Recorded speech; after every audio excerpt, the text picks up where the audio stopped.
Hello everyone, welcome to MS educational TV.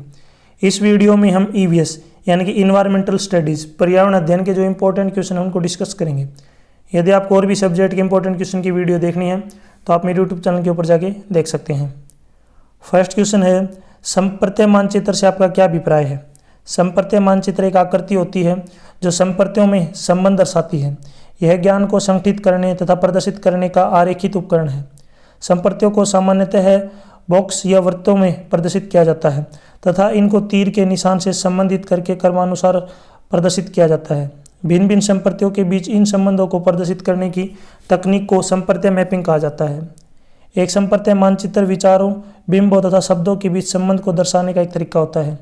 जिस प्रकार एक वाक्याकृति एक वाक्य के व्याकरण को दर्शाता है, वैसे ही एक सड़क मानचित्र रास्तों तथा कस्बों की स्थिति को दर्शाता है। नेक्स्ट क्वेश्चन है, चार्ट से आपका क्या अभिप्राय है।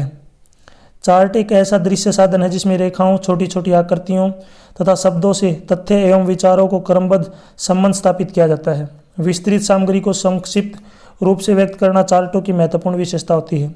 चार्ट ऐसी महत्वपूर्ण शिक्षण सामग्री है जो तथ्यों, विचारों आदि की संकेतों में व्याख्या करती है। चार्ट कई प्रकार के होते हैं, जैसे विकास चार्ट। इसमें किसी वंश, साम्राज्य या विचार के ऐतिहासिक विकास और पतन की रेखाओं के द्वारा एवं शाब्दिक संकेतों से व्यक्त किया जाता है। नेक्स्ट है समय चार्ट। इसमें विभिन्न घटनाओं के समय संबंधी ज्ञान को प्रकट किया जाता है तथा जिसमें संगठनात्मक तत्वों तथा क्रियात्मक संबंधों को दिखाया जाता है, जैसे राज्य के वैधानिक, कार्यकारी तथा न्यायकारी तत्वों के पारस्परिक संबंध दिखाने के लिए इसका निर्माण किया जाता है। आगे है, इंडेल के अनुसार चार्ट एक ऐसा दृश्य चिन्ह है जो कि विषय वस्तु की सार तुलना या किसी दूसरी क्रिया की व्याख्या करने में सहायता कर देता है। चिन्ह से हमारा अभिप्राय है, चार्ट वास्तविकता का प्रतिनिधित्व नहीं करते बल्कि तथ्यों का लाक्षणिक रूप से प्रस्तुत करते हैं। इसके अतिरिक्त इसके द्वारा नियमों तथा संबंधों को स्पष्ट किया जाता है। नेक्स्ट क्वेश्चन है, इकाई योजना से आपका क्या अभिप्राय, यानी कि आप क्या समझते हैं, जिसको बोलते हैं यूनिट प्लानिंग। इकाई शब्द को शिक्षा जगत में लाने का श्रेय भी हर्बर्ट को जाता है, किंतु इसका व्यापक प्रयोग सन 1929 के बाद हुआ। अब प्रश्न यह है कि इकाई क्या है। इस प्रश्न का उत्तर देने के लिए इकाई की कई परिभाषाएं प्रस्तुत हैं। फर्स्ट है, इकाई किसी समस्या या योजना से संबंधित सीखने वाली क्रियाओं की समानता या एकता को बनाती है। ये किसने कहा था, रिस्क ने। सेकंड, इकाई अर्थपूर्ण परस्पर संबंधित क्रियाओं की एक व्यापक श्रृंखला है जो विकसित होकर बालकों के उद्देश्यों की पूर्ति करती है, जिससे बालक महत्वपूर्ण शैक्षिक अनुभव प्राप्त कर सकें और अपने व्यवहारों में वांछित परिवर्तन ला सकें। ये किसने कहा था, बोसिंग ने। थर्ड है, इकाई किसी विषय का बहुत बड़ा उपभोग होता है जिसके कोई मूलभूत प्रकरण व सिद्धांत होता है। इस सिद्धांत या प्रकरण के अनुसार ही छात्र क्रियाओं को इस प्रकार नियोजन किया जाता है कि उन्हें महत्वपूर्ण अनुभव प्राप्त हो सके। ये किसने कहा है, हैरप ने। आगे है, इन परिभाषा से स्पष्ट है कि इकाई योजना सीखने या अनुभव प्राप्त करने का एक एकीकृत रूप है जिसे किसी एक शिक्षण क्रिया द्वारा प्रदान किया जाता है। यह सीखने की एक योजना है और सीखने के लिए किसी एक महत्वपूर्ण बिंदु पर केंद्रित होती है। नेक्स्ट क्वेश्चन है, इकाई योजना के क्या लाभ हैं, यानी कि आपको जो एडवांटेज बताने हैं यूनिट प्लानिंग के। पहला लाभ देखिए, इकाई योजना के द्वारा अधिक प्रभावशाली ढंग से ज्ञान प्राप्त होता है क्योंकि यह बालकों की रुचियों और अभिवृत्तियों को प्रभावित करती है। सेकंड, इकाई योजना के द्वारा विषय वस्तु का संगठन अच्छी प्रकार से हो जाता है। तीसरा है, इकाई योजना बनाने से शिक्षण की रूपरेखा अच्छी प्रकार बन जाती है, इससे नियोजित शिक्षण संभव है। फोर्थ है, इकाई योजना ज्ञान को पूर्ण इकाई मानकर चलती है। फिफ्थ है, इकाई योजना द्वारा अध्यापक तथा छात्रों की क्रियाएं पहले ही सुनिश्चित कर दी जाती हैं। सिक्स्थ है, इकाई योजनाओं के अनुसार पढ़ाने से बालक वातावरण के साथ समायोजन स्थापित करने की योग्यता का विकास कर लेते हैं क्योंकि इसमें वातावरण को महत्व दिया जाता है। नेक्स्ट क्वेश्चन देखिए, इकाइयों के निर्माण के सिद्धांतों का आपको वर्णन करना है। अध्यापक इस उपागम में विषय वस्तु को छोटी छोटी इकाइयों में विभाजित करके शिक्षण करता है। प्रत्येक इकाई पहले पढ़ाई गई इकाई पर आधारित होती है। शिक्षक प्रत्येक इकाई की विषय वस्तु पूर्ण रूप से छात्रों के सम्मुख रखता है। आगे है, इकाइयों के निर्माण के सिद्धांत कौन कौन से हैं। देखिए, फर्स्ट है इकाई का सिद्धांत। इकाई पर प्रणाली अंश न होकर पूर्ण हो। दूसरा है रुचि एवं उद्देश्य। उपागम छात्रों की रुचि और उद्देश्य के अनुसार हो। तीसरा है गतिशीलता। प्रत्येक इकाई गतिशील हो और उसका क्षेत्र विस्तृत हो। फोर्थ है संगठन का सिद्धांत। इकाई की पूर्णता हेतु संगठन की आवश्यकता होती है, अतः पाठ्यवस्तु की उचित व्यवस्था की जाए। फिफ्थ है बाल केंद्रित। इकाई का निर्माण छात्र का हित हो। सिक्स्थ है अभिव्यक्ति का सिद्धांत। इस प्रणाली में छात्रों की अभिव्यक्ति को संरचना दी गई है ताकि उसमें आत्मविश्वास हो। नेक्स्ट क्वेश्चन है इकाई उपागम के गुण या विशेषताओं का आपको वर्णन करना है। पहला है इकाई उपागम छात्र केंद्रित हो। दूसरा है ज्ञान के लिए मनोविज्ञान को आधार बनाया जाए। तीसरा है विषय वस्तु को छोटी छोटी इकाइयों में बांटा जाए। चौथा है प्रत्येक इकाई के उद्देश्य स्पष्ट हों। पांचवा है छात्रों में स्वाध्याय की आदत का विकास हो। छठा है छात्रों को अभिव्यक्ति का अवसर मिलता है। सातवां है छात्रों में आत्मविश्वास उत्पन्न होता है। आठवां है छात्रों में सामाजिक मूल्यों का विकास होता है। नेक्स्ट क्वेश्चन है सामुदायिक संसाधन से आपका क्या अभिप्राय है। साधारण रूप से समुदाय का अर्थ लोगों के ऐसे समूह से है जो निश्चित भूभाग पर साथ साथ रहते हैं और वे एक उद्देश्य के लिए नहीं बल्कि सामान्य उद्देश्यों के लिए साथ साथ मिलजुल कर रहते हैं। मैकाइवर तथा पेज के अनुसार जब किसी छोटे या बड़े समूह के सदस्य इस प्रकार साथ साथ रहते हैं कि किसी विशेष हित में ही भागीदार न होकर सामान्य जीवन की मूलभूत दशाओं या स्थितियों में भाग लेते हैं तो ऐसे समूह को समुदाय कहते हैं। यानी कि हमारे आसपास का जो पड़ोस है, जैसे हम गाँव में रहते हैं तो हमारा क्या एक तरीके से समाज है, समुदाय है। आगे है पर्यावरण अध्ययन विषय का समस्त शिक्षण स्कूल के अंदर ही नहीं होता बल्कि इसके बाहर समुदाय के माध्यम से भी बहुत कुछ सीखा जा सकता है। स्कूल तथा समाज एक दूसरे के क्या होते हैं, पूरक होते हैं। आगे है मनुष्य एक सामाजिक प्राणी है। हमारे जीवन में हमारा संपर्क कई प्रकार के लोगों से होता है जिसमें डाकिया, इंजीनियर, डॉक्टर, अध्यापक, वकील आदि हैं। ये सभी लोग समुदाय के विशेष अंग हैं। इनका प्रयोग सामुदायिक संसाधन के रूप में किया जा सकता है। हम अपने दैनिक जीवन में यातायात के साधनों का प्रयोग करते हैं। हम रेलवे स्टेशन, बस अड्डा, हवाई अड्डा आदि पर जाते हैं जहां हम कई प्रकार के लोगों से मिलते हैं जो अपने अपने समुदाय से संबंधित हैं। इन स्थानों पर हमें अलग अलग प्रकार की सामग्री देखने को मिलती है। ये सभी सामुदायिक संसाधनों के अंतर्गत आते हैं। नेक्स्ट देखिए सामुदायिक संसाधनों का पर्यावरण अध्ययन शिक्षण में महत्व क्या है। देखिए फर्स्ट है विज्ञान संग्रहालय, सेकंड है भ्रमण, थर्ड है विज्ञान मेला या प्रदर्शनी। नेक्स्ट क्वेश्चन है विज्ञान संग्रहालय से आपका क्या अभिप्राय है, यानी कि जिसको हम म्यूजियम बोलते हैं। ठीक है, विज्ञान संग्रहालय विद्यार्थियों की शिक्षा के प्रति रुचि उत्पन्न करने के लिए संग्रहालय अथवा अजायब घर एक महत्वपूर्ण साधन है। संग्रहालय में विभिन्न प्रकार की उपयोगी एवं रोचक सामग्रियों को एकत्रित करके रखा जाता है तथा इस सामग्री की सहायता से पाठ को अधिक मनोरंजक एवं सजीव बनाया जाता है ताकि विद्यार्थी उसे आसानी से समझ सकें। प्राकृतिक वातावरण में वस्तुओं तथा प्राकृतिक क्रियाओं का निरीक्षण ज्ञान प्राप्ति का आदर्श साधन है, परंतु जन शिक्षा की वर्तमान प्रणाली में इसके लिए कोई अवसर नहीं मिलता। अतः प्रदर्शनों द्वारा बाह्य संसार को कक्षा या प्रयोगशाला में ले आना चाहिए। नेक्स्ट क्वेश्चन है विज्ञान प्रदर्शनी से क्या लाभ है, क्या क्या इसके फायदे हैं। पहला है विद्यार्थी प्रदर्शनी देखकर विज्ञान आधारित नवीनतम ज्ञान प्राप्त करते हैं। दूसरा है छात्रों में वैज्ञानिक चिंतन, तर्क एवं निर्माण करने की शक्ति का विकास होता है। तीसरा है प्रदर्शनी की नवीन वस्तुओं एवं उपकरणों को देखने की जिज्ञासा एवं रुचि जागृत होती है। चौथा है प्रदर्शनी से विद्यालयों में विज्ञान का वातावरण पैदा होता है। पांचवा है विज्ञान विषय के प्रति प्रेम भावना एवं वैज्ञानिक दृष्टिकोण उत्पन्न होता है। छठा है इसके माध्यम से छात्रों को अपनी प्रतिभाओं के प्रदर्शन का अवसर मिलता है। सातवां है इससे छात्रों में आत्मसम्मान, स्वाभिमान एवं आत्म संतुष्टि की भावना का विकास होता है। नेक्स्ट क्वेश्चन है फोटोग्राफ से आपका क्या अभिप्राय है। आपने ये वर्ड बहुत बार सुना होगा, फोटोग्राफ, चित्र। आधुनिक युग में फोटोग्राफ भी प्रभावपूर्ण दृश्य साधन की भूमिका निभाने लग गए हैं। अध्ययन अध्यापन में फोटोग्राफिक कैमरे के द्वारा ली गई वस्तुओं, व्यक्तियों, स्थानों तथा घटनाओं से संबंधित चित्रों का दिन प्रतिदिन महत्व बढ़ता जा रहा है। संभाल, सुरक्षा तथा उपयोग की दृष्टि से इन फोटोग्राफ को या तो किसी शीशे के फ्रेम में जोड़ा जा सकता है अथवा किसी मोटे गत्ते, कार्डबोर्ड, लकड़ी या धातु के पृष्ठ पर चिपकाकर या कीलों में जड़कर प्रदर्शित किया जा सकता है या किसी फाइल में संग्रहित किया जा सकता है। यानी आपने एल्बम वगैरह देखे होंगे। कई बार इन फोटोग्राफ को फ्लैश कार्ड की तरह फ्लेनल बोर्ड पर दिखाया जा सकता है। आगे है फोटोग्राफ को स्कूल स्तर के सभी विषयों के शिक्षण में प्रयोग किया जा सकता है। ऐतिहासिक स्थलों, वस्तुओं, घटनाओं तथा व्यक्तियों के फोटोग्राफ जहां इतिहास में पढ़ने पढ़ाने की सामग्री प्रदान की कर सकते हैं, वहां सामाजिक एवं प्राकृतिक दृश्यों, घटनाओं, वस्तुओं तथा प्रक्रियाओं के फोटोग्राफ भूगोल, सामाजिक अध्ययन, विज्ञान आदि विषयों के अध्यापन में महत्वपूर्ण भूमिका निभा सकते हैं। नेक्स्ट क्वेश्चन है फोटोग्राफ के क्या लाभ होते हैं, यानी कि आपको फोटोग्राफ के फायदे बताने हैं। पहला है फोटोग्राफी से विद्यार्थियों की कलात्मक रुचियों में विकास लाने में सहायता मिलती है।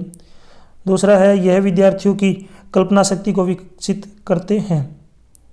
तीसरा है कुछ ऐसे दृश्य हैं जिन्हें शब्दों में अभिव्यक्त नहीं किया जा सकता, जैसे बिजली का चमकना और ठंडी हवा का चलना या पक्षियों का चहचहाना। यदि फोटोग्राफ की सहायता से हम यह दृश्य बच्चों को दिखाते हैं तो सकारात्मक दृष्टिकोण का विकास होना स्वाभाविक है। चौथा है मौखिक वर्णन की अपनी ही सीमाएं हैं। फोटोग्राफ पाठ्य वस्तु को हल करता है जो मौखिक वर्णन से संभव नहीं है। पांचवा फोटोग्राफ पाठ में रोचकता लाने में सहायक है। नेक्स्ट 6 पॉइंट देखिए, प्रत्यक्ष अनुभव की अपनी ही सीमाएं हैं, जैसे बहुत छोटा या बहुत बड़ा, दूरी और स्पष्टता। चित्र और छाया चित्रण इन कमियों को पूरा कर देता है। इस प्रकार कई विषय ऐसे होते हैं जिन्हें छाया चित्रण की सहायता से भली प्रकार स्पष्ट किया जा सकता है। उदाहरण के तौर पर स्वास्थ्य के नियम, उत्तम कृषि, चुनाव प्रक्रिया आदि विषयों में बहुत से स्थान हैं जहां पहुंचना कठिन है, जैसे उत्तरी ध्रुव या बर्फ की भरी हुई जो है दुर्गम पहाड़ियां जैसे माउंट एवरेस्ट। इन सभी के चित्र दिखाकर सरलता से विद्यार्थियों को दिखाया जा सकता है। इस प्रकार बहुत कम लोग ऐसे होते हैं जो जंगली भयानक जानवरों को प्राकृतिक वातावरण में देख सकते हैं। आगे देखिए, छाया चित्रण छात्र की जिज्ञासा संतुष्ट करने का जो सर्वोत्तम तरीका है। विभिन्न देशों, उनकी संस्कृति, रहन सहन के ढंग, रीति रिवाजों, नदियों, पर्वतों, वनों, सागर, झीलों जैसे शैक्षिक महत्व की चीज़ों को छाया चित्रण द्वारा सरलता से दिखाया जा सकता है। आगे फोटोग्राफ प्राप्त करने के स्रोत क्या क्या हैं, सोर्सेज। पहला है बाजार से प्राप्त फोटो। दूसरा है पत्रिकाओं या समाचार पत्रों में छपने वाले फोटो। तीसरा है अध्यापकों तथा छात्रों द्वारा प्राप्त किए गए फोटो जो आप खुद लेते हैं। नेक्स्ट, चित्र से आपका क्या अभिप्राय है। पर्यावरण अध्ययन विषय के लिए आप चित्र बनाने की तैयारी कैसे करेंगे। देखिए, शिक्षण के दृश्य साधनों में चित्रों की महत्वपूर्ण स्थान है। चित्रों के प्रति बच्चे स्वाभाविक रूप से आकर्षित होते हैं। केवल बच्चे ही क्यों, बड़े भी चित्रों के प्रति आकर्षित होते हैं। चित्रों का प्रयोग बड़े छोटे सभी विद्यार्थियों को आकर्षित करता है। इतिहास पढ़ाते समय महान पुरुषों, राजाओं, महत्वपूर्ण व्यक्तियों, नगरों, भवनों तथा ऐतिहासिक घटनाओं के चित्र दिखाकर शिक्षण को सरल, रोचक तथा प्रभावशाली बनाया जा सकता है। चित्रों के प्रभावशाली प्रयोग के लिए निम्नलिखित बातों की ओर ध्यान देना उपयोगी सिद्ध होता है। देखिए कौन कौन सी जो बातें हैं जिनकी तरफ ध्यान देना जो है जरूरी है, उपयोगी है। पहला है चित्र पाठ के अनुकूल होने चाहिए, यानी कि जो पाठ पढ़ाया गया है वो उसी के अनुकूल हो। दूसरा वह सुंदर और आकर्षक हो। तीसरा, एक समय में बहुत से चित्र एक साथ नहीं दिखाने चाहिए। चौथा है विद्यार्थियों को चित्रों से संबंधित विचार तथा शंका व्यक्त करने के लिए उत्साहित करना चाहिए तथा उनकी शंकाओं का समाधान करना चाहिए। इस प्रकार से चित्र प्रभावशाली दृश्य साधन है। किसी ने सच ही कहा है कि एक बार देखना 100 बार सुनने से अधिक लाभदायक है। यानी आप कुछ देखते हैं ना तो वो आपको जल्दी समझ में आता है सुनने की बजाय। नेक्स्ट क्वेश्चन, एक अच्छी चित्र के प्रयोग एवं लाभ कौन कौन से हैं। देखिए कौन कौन से जो एक चित्र के प्रयोग होते हैं एक अच्छे चित्र के, और लाभ क्या क्या है। पहला है देखिए सस्ते तथा सुगमता से उपलब्ध। चित्रों का एक बहुत बड़ा लाभ ये है कि ये प्रायः पदार्थों तथा नमूनों से सस्ते होते हैं तथा बाजार से आसानी से मिल जाते हैं। इसके अतिरिक्त बाजार में आजकल समाचार पत्रों और पत्रिकाओं में ऐसे चित्र प्रकाशित होते हैं जिनका प्रयोग कक्षा में बड़े प्रभावशाली ढंग से किया जा सकता है। नेक्स्ट है विवरण। स्थिर चित्रों में विवरण अधिक सुगमता से देखे जा सकते हैं। तीसरा है स्पष्टता तथा रोचकता। बच्चों को स्पष्ट एवं रोचक ज्ञान देने में चित्रों का महत्वपूर्ण स्थान है। चित्र प्रकरण को अधिक स्पष्ट और रोचक बना देते हैं। जिन बातों का बच्चों को प्रत्यक्ष अनुभव नहीं होता वे चित्रों की सहायता से काफ़ी हद तक स्पष्ट और सार्थक हो जाते हैं। फोर्थ पॉइंट है वास्तविकता का ज्ञान देने में सहायक।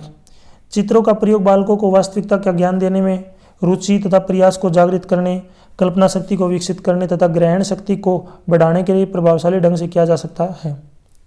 सिक्स्थ पॉइंट, विचारों के संगठन में सहायक।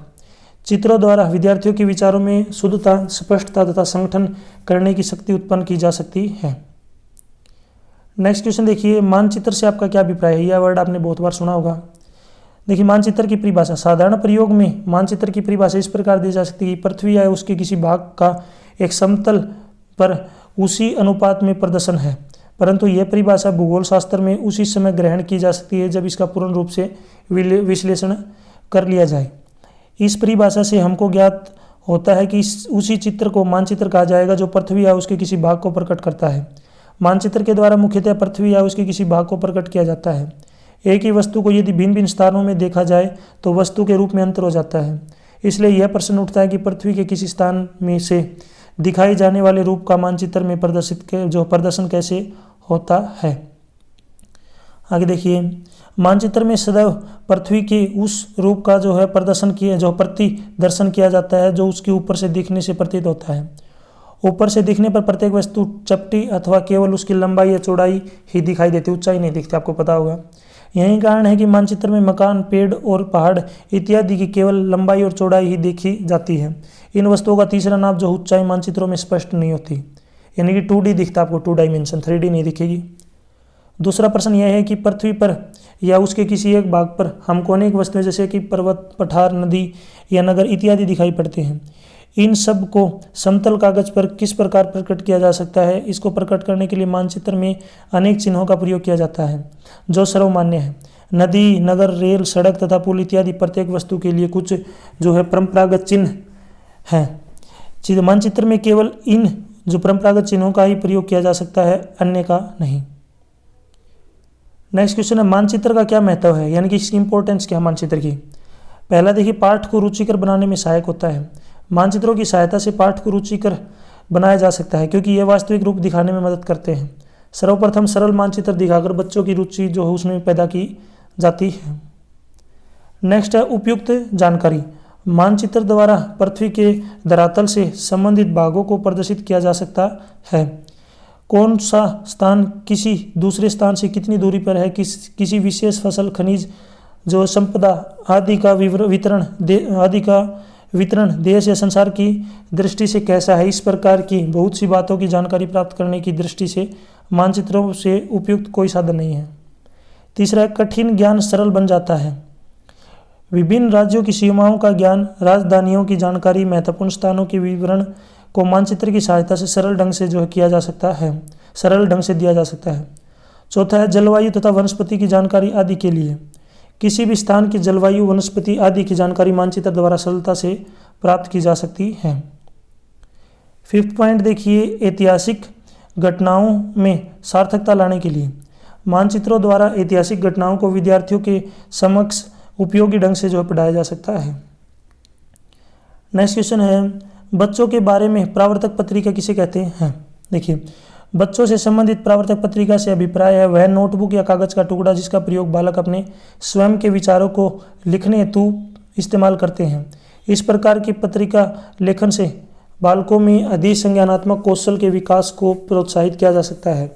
इस पत्रिका द्वारा बालक स्वयं का मूल्यांकन करने तथा तो यह मालूम करने के लिए किया जा सकता है कि वे कितना जानते हैं और वे क्या जानते हैं। आगे है, स्वयं के विचारों और चिंतन का मूल्यांकन करने की प्रक्रिया इन विद्यार्थियों के लिए विशेष रूप से सहायक होती है। नए नए संप्रदायों को अभी सीख ही रहे होते हैं या जटिल समस्याओं को हल करना प्रारंभ ही करते हैं। नेक्स्ट क्वेश्चन देखिए, प्रावर्तक पत्रिका क्या क्या लाभ है, यानी कि क्या महत्व है आपको बताना है, यानी कि इसकी इंपॉर्टेंस क्या है। पहला है प्रावर्तन या फिर प्रावर्तक पत्रिकाएं विद्यार्थियों को मुक्त ढांचे में लेखन कौशलों के अभ्यास के अवसर प्रदान करती है। सेकंड है, सबसे अधिक शक्तिशाली अधिगम तब होता है जब बालक स्वयं का मूल्यांकन स्वयं करते हैं तथा स्वयं का प्रावर्तन करते हैं। तीसरा है, समस्याओं, गलतफहमियों और भ्रमों को स्पष्ट करने के लिए प्रावर्तक क्रियाएं आवश्यक होती हैं। इस प्रकार के लेखन में यह उद्देश्य पूरा होता है। चौथा है, प्रावर्तन पत्रिकाएं विद्यार्थियों के मस्तिष्क की खिड़कियों के दरवाजों को खोलने का कार्य करती हैं। पांचवा है, प्रावर्तन या फिर प्रावर्तक पत्रिकाएं अध्यापकों को विद्यार्थियों की ओर ध्यान देने के अवसर प्रदान करती हैं। नेक्स्ट है, छठा महत्व है, ये विद्यार्थियों के बारे में अतिरिक्त सूझबूझ प्रदान करने के लिए महत्वपूर्ण उपकरण प्रदान करती है।